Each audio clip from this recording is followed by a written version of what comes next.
remember sitting in the theater watching next to my mother, who is an early childhood educator. Cool, firecrackers. And she did not like that movie. Guys, I'm eating junk and watching rubbish. She did not approve of his behavior. You better come out and stop me. He had a very smart mouth. Get upstairs. I am upstairs, dummy. As my mother would have said, sort of thing. And to this day, she does not care for that movie. Buzz, your girlfriend. Woof.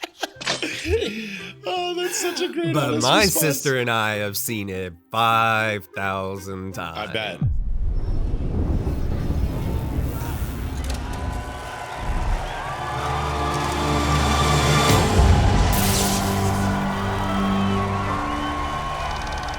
Ho, ho, ho, Merry Christmas, and welcome everybody to another great episode. This being our Christmas special of Back to the Podcast. I'm your host, Chris Lawler. Humbug, motherfucker. And of course, always joined with me is my jolliest of co-hosts, Justin Neal. Justin, say hey to everybody. Now I have a machine gun. Ho, ho, ho. No, Justin, you are way jollier than that. I know you're in the Christmas spirit. Merry Christmas, everybody. Special time and special day, it's Woodland Critter Christmas. I think we got a good start here. Let's get going. Merry Christmas. Today we're decking the halls and lighting the cinematic fireplace and just talking about the movies that get us into the holiday spirit. That's right, man. Can you believe it? This is our first holiday episode. We've been doing this for over 6 months. That's fantastic. Thank you so much to everyone out there for being an early subscriber. It means nothing. so much to us. And if you're watching right now and haven't subscribed, go ahead and hit that like button and subscribe today. Justin, let's get this festive film discussion going. Okay, so Chris, when you think about the holidays and you think about movies, what is the movie that you think of? I mean, a lot of what we're going to talk about today are on everyone's list, I assume, because I don't think that the films are that deep when it comes to holiday films. I know the Hallmark Channel pumps out at least 25 to 50 every year. And I know that those They're are feel-good movies. Yeah, they are feel-good movies. And I know those are on some people's favorite lists. But for me, since we're so much older, a lot of the movies that I know are now part of tradition and stuff like that weren't even made yet. But when we were putting up the Christmas tree, we would watch some classics like White Christmas. And we were talking just before we hit record, and you said you've actually never seen that one, which I was like, oh, wow. No, I haven't. If there's going to be something that puts That's the one that you think of? Absolutely, man. I mean, that's the Okay. one you would throw on while putting up the tree and having the family over. It's got musical numbers. It is classic. It is that 1950s Christmas feel that I think a lot of us may even have in the back of our minds. I know a lot of people are more accustomed to where we're at now with the shopping craze and Black Fridays and everything that's revolving around Christmas now. But, growing up, man, that whole 1950s, 1960s, the good old days kind of thing with, white Christmases and, Why's it always got to be about white with you? where I grew up, we didn't have snow around Christmas and stuff. So seeing Yeah, no kidding. I grew the up- picturesque houses. We grew up in the South. Being covered in snow and all the Christmas lights shining through. I now live in a place like that and I absolutely love it. Now I totally get why that's the curb appeal when they do photo shoots with stuff like that. But man, White Christmas with the musical numbers and stuff like that, that's what I grew up definitely watching and stuff. Did your parents not introduce you to anything old and classy like White Christmas? I don't think that was something that they were super into. I think of the Rudolph claymation. Yes. That's what I think of. And the Abominable Snowman. That's definitely something that I think of when I was younger. Also, one of the big ones I think that's always been with me because it came out when we were so young is 1985's The Santa Claus movie. Okay. Santa Claus, the movie. And it's got John Lithgow and Dudley Moore. Isn't it self-explanatory? How's that? I'm an elf. An elf? Yes. Do you remember that? I have no idea what you're talking And about. John Lithgow plays a villain. What would it cost? Cost? Cost who? What? And Dudley Moore, I think, is one of The people who buy the toy. like Santa's elves. No. Well, nothing. We're going to give them away free. Wait. Oh my God, you haven't seen this? Oh, dude. That's fantastic. It does. I mean, How do you turn your face so red so fast? dude, you got to watch that one. You were able to pull up one I don't know. Anyone else out there know Santa Claus the movie? Wow. I know my sister does. Your sister. Is that one of like a household classic for you guys? Even before Home Alone, which we'll get into, like we will. 1985, like that was kind of. I think back to a lot of the Disney Mickey Mouse ones and stuff like that. Anything more modern? What's your like? What do you think of as modern Christmas movies? You know, where does that start for you? Elf. You know, I hate to bring that one up and just jump over so many other great ones, but Elf. Well, we're gonna hop all over the place. So yeah, I know we are, but it uses like the forced perspective thing. It just uses so many like old school filming techniques. Not to mention then because when he's walking through Santa Land, everything's in that claymation style, harking back to things that I remember from my childhood. We were just talking about. Yeah, sure. so which is what they remember from their childhood. Yeah, I'm assuming Jon Favreau remembers that type of stuff too, and wanted to pay homage and have some silly fun with it, and the narwhal and everything, and then he just shows up in New York, and it's a kind of silly movie.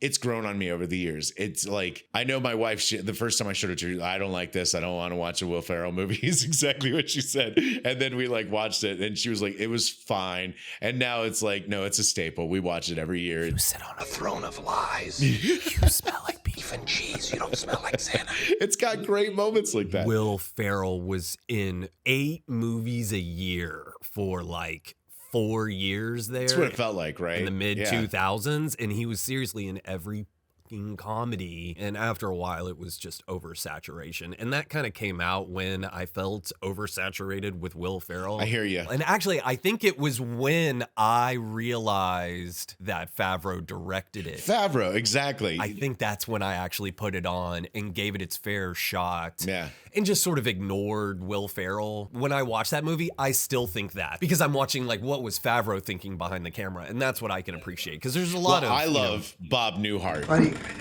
I think there's something I probably should tell you. You probably should have found out a long time ago.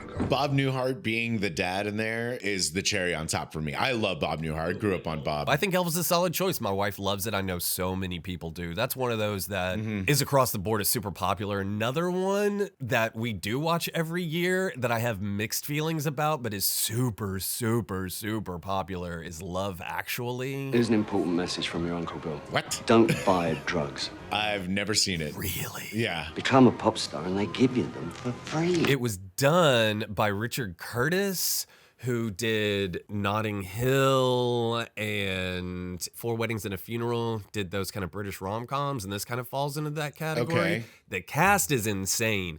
The movie is all over the place. Watch out! Here comes Colin Frizzle. And he's got a big knob. But it has become like the millennial staple of Christmas. I cannot believe you have not seen Love Actually. Don't get me wrong, like it's not like I'm anti-rom-coms, but they're not the go-to in our household. And of course, I wasn't married at the time this came out. So 2003, yeah, I was a totally different dude. This would not been on my radar. So Love Actually has the most cliches per second than I have probably ever seen in a modern popular movie. It is literally like, how many cliches can we put into a movie and string it together? It's impressive. It's impressive. And I know so many people who love that movie. But there are parts of it I watch and I go, why did you do that? What the fuck? There's some weird things that are in it, but it is super, super popular. So if there was going to be a rom-com that I was going to add to this list, I don't think that it totally falls into a holiday movie, but I know it takes place around the holidays and family and stuff. But it was While You Were Sleeping with Sandra Bullock. Who's the male lead in that? Bill Paxton. Oh, okay. Pullman. Okay, got it. Pullman. Yeah, Bill Pullman. Yeah. Pullman. He's had a really good career and has done a lot of like leading stuff in ways that you wouldn't necessarily expect from his typecasting. But anyway, yeah. Is it a winter movie? Yeah, like I think I remember it taking place around the holidays, and that's why she gets like thrust into the family so much and stuff like that. So there's like kind of those vibes and stuff. But I know it takes place over like a span of time while that, you know, once again, the guy's in the coma and she's faking being engaged engaged to him and stuff. Oh. Are you familiar with this one? Tell me you've seen While You're Sleeping. No. Oh. I haven't seen it, but I know the cover. Can't see everything, I guess. No, can't. Oh my God. So now I shouldn't feel so bad about the one you just mentioned. You should not. While You're Sleeping, totally a favorite in the household. Okay. And yeah, it's all about faking that she's engaged to the student in coma and then ends up falling in love with her brother, Bill Pullman. It's a great movie. I got a good winter movie like that that's not quite holidays. Oh, yeah? What? That's The Good Son with Macaulay Culkin. Oh, we just watched that. And Elijah Wood. Yeah. Yeah, that's a Christmas. If I let you go, you think you could fly? Yeah, The Good Son, the wife has only seen like one time. And she was like, couldn't really remember it. And I was like, I'm telling you, this is a solid movie. I can't. It is. You're right. It takes place over in like New England or something like that in the winter. In Maine. It's winter in Maine. Maine. There you go. It was actually one of the reasons that when I was looking at colleges back in the day, I actually looked at schools in Maine because of that. Because of The Good Well, Son? because I like the environment, not because I like what the happened, but I was like, I could That's see funny. myself up there. That's so funny, man. These are not traditional at all. Well, speaking of fucked up, but also on everyone's Christmas list, and that's Die Hard. Of course.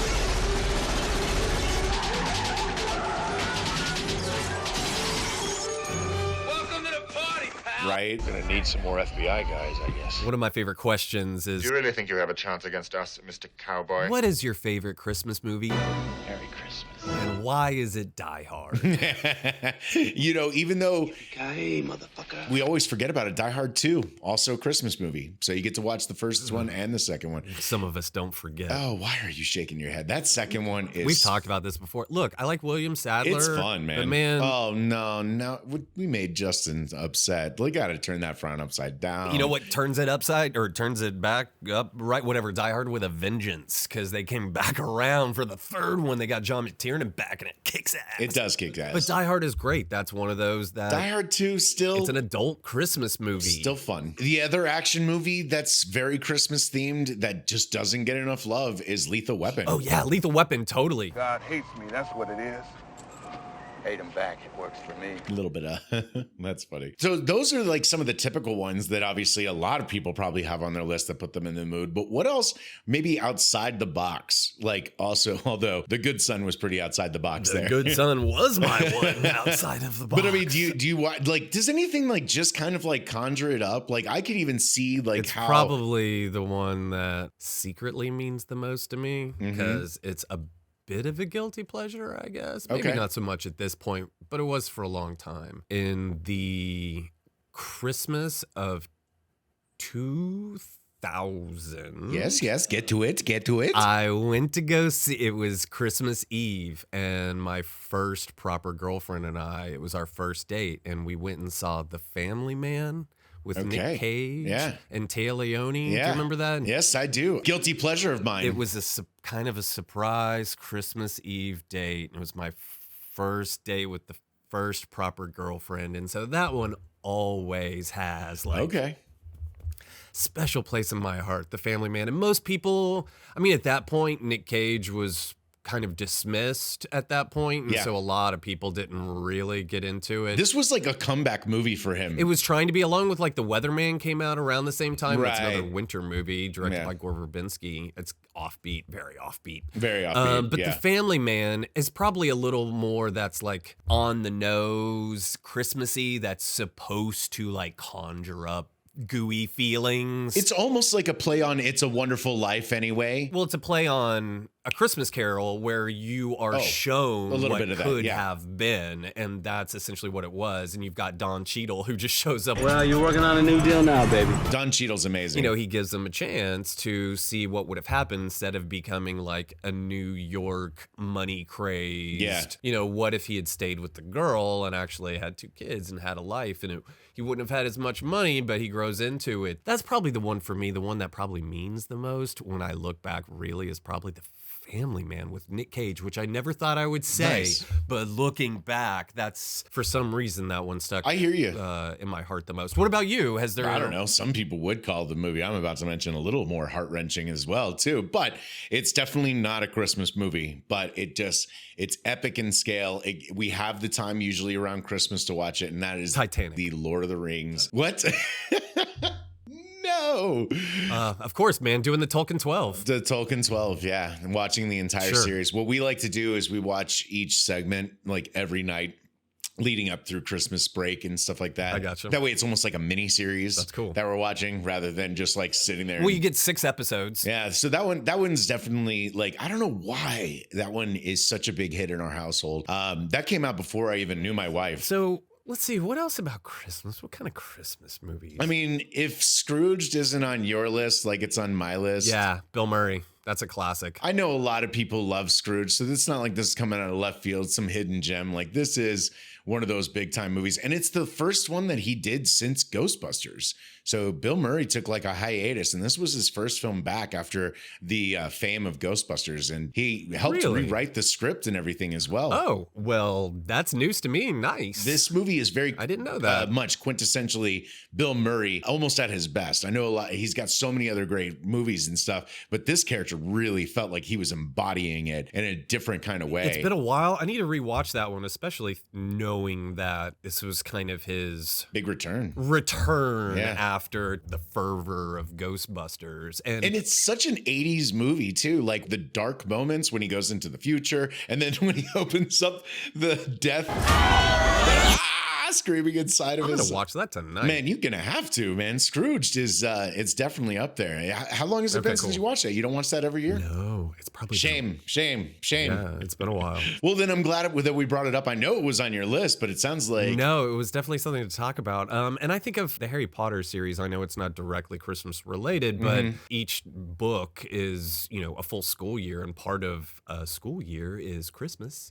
And because, Harry stayed at the castle, that sort of thing, a big chunk of it is in winter, and it always makes me think of Christmas this time of year. See, I didn't grow up on the Harry Potter stuff. I kind of adopted Harry Potter later on. I didn't grow up with it, but I'm a Brit-lit guy, so it's not too far, off the beaten. In fact, it's exactly on the beaten path. It is the beaten path. I mean, Harry Potter not on my list, but once again, kind of like Lord of the Rings was for me. We like those epics. I mean, once again, if you're going to sit down and watch the Harry Potter series, that's a commitment in its own right, too, right? What is there, 8 of those? Yeah, 7 plus 1. There you go. I know neither of us are huge into like the Star Wars expanded universe, but did you ever watch the holiday special? Oh, hello. Did you ever watch the holiday special? I know some people. I've never seen it. That was one of those things that I never did catch. There's apparently a documentary being put together about the making of it. It just came out. Oh, okay. It just came out. Yeah, I saw it. I feel like it's like produced by Seth Green and someone else. Okay. I saw his name attached to it.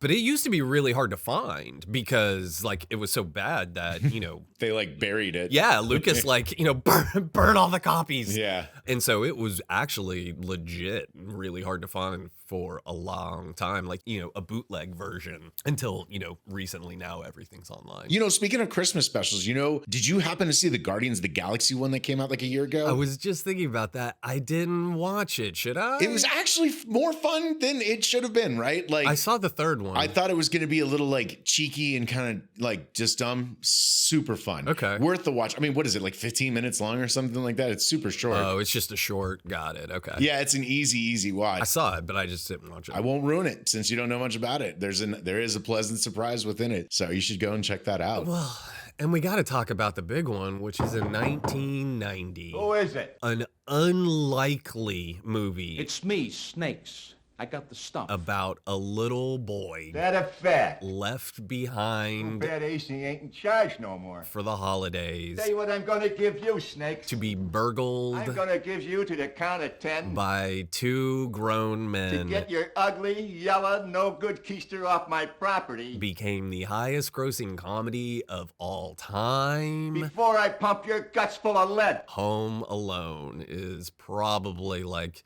the tentpole Christmas movie of our like generation, really. It was a huge smash hit when it came out. It was a huge smash. I cannot reiterate how huge of a smash hit and phenomenon that movie was. I remember when it came out to Blockbuster on VHS, and they had an entire corner dedicated to Home Alone. Stocked. And I still have a guilty pleasure for 2, even though it's still just the same thing again. It is the same thing, but I don't think it's poorly executed. It was decent. It's not very original, but it's not poorly executed. No. And it had its moments, like Tim Curry. Cedric. Yes? Don't count your chips in public. You know what I mean? Oh, yeah, I know, right? I know it doesn't get any love, but the family having a miserable time in Florida is really funny. It was a big hit, too. It couldn't be as big a hit as the first one because that was truly like lightning in a bottle. No one was expecting that, and it just came. Dude, and that end sequence when they fill the hotel room with all those Christmas presents and that huge tree and stuff like that. I mean, is that not a money shot right there? And it's weird. So we showed the boys that last year at this time. We showed them Home Alone and Home Alone 2. And I remember the kind of most interesting thing from like a sociological point of view or like a parenting point of view was, how do you explain what a burglar is without terrifying them that might happen? You know what I mean? It is quite terrifying scenario. They left their child at home. And they're like, is that going to happen? Like, no. How do you know? Well, I don't know. You can't do that. That's no good. So like, how do you explain burglary and all of the like physical violence that's happening, because they take it at very face value. Like, we kind of chuckle because we know it's ridiculous, but the kids are like, wow, they're really hurt. They get fucked up in that movie. The ornaments, when he comes in through the window with the ornaments and stuff. I can't handle the foot pain. Oh, yeah. And then when he fucking hits him with the crowbar. I think my mom can't handle that. She laughs so damn hard. And of course, we think, oh, yeah, it was some crazy thing. But John Hughes wrote that movie. It's not like it was like penned by the devil himself to like make millions of dollars. It was written by someone who's really good at writing some good movies. He was at his peak in the late 80s, early 90s. He ghost wrote it, so its name's not on the film. Is it not at all? Nope. He ghost wrote that film. So I can't remember who the title credit is, but it's not John Hughes, but he did write that movie. Yeah, it's Chris Columbus. He did the first 2 Harry Potter movies, and he did Home Alone. But it was a good thing they moved on to someone else because he didn't need to keep going from there. Right on. They brought in Alfonso Cuarón, which I've talked about before. On our episode about Hispanic filmmaking icons, you should check it out if you haven't watched it. If you haven't already. It's a good episode. You know, I did realize that I owned The Revenant last night. I need to rewatch that one. That was the first movie that I bought on Prime, and it was the one that convinced me that I don't need to buy any more on Prime because I was so disappointed with the streaming quality. Gotcha. I'm not going to do that again. Okay. It looked so compressed, and the whole hype was about shooting it in high resolution. So I'm not going to do this again. I'm buying Blu-ray next time. What are some of the other popular Christmas movies that are going on around this time? What do people like? Dude, for me, Christmas Vacation is it's one of my favorites. I always like Randy Quaid.